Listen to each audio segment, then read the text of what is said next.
Terima kasih Anda masih bersama kami. Sempat dikarantina selama 14 hari, Desa Bondalem akhirnya kini kasus COVID-19 nol. Menyambut berita tersebut, Pemkab Buleleng bersama warga sekitar Naur Sesangi dengan mengaturkan 6 guling di Padmasana desa setempat.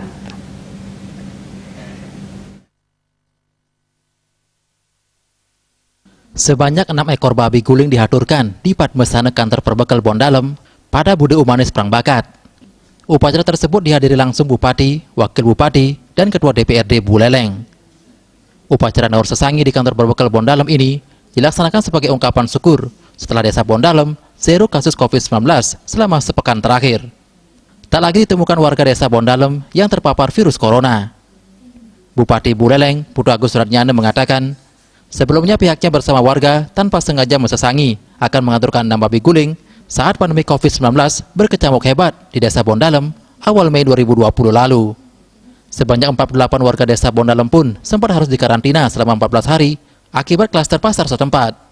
Menurut saya sebagai kepala daerah, desa Bondalem pernah ada pandemi di desa ini yang sangat mengejutkan. Tentu kita dalam saat begitu pasti kita mengembalikan diri ke desa dewasa ya, menyerahkan diri kita walaupun dengan upaya-upaya juga tentu ya untuk memohon kepada desa dewasa agar diberikan kesehatan kepada masyarakat Bondalem.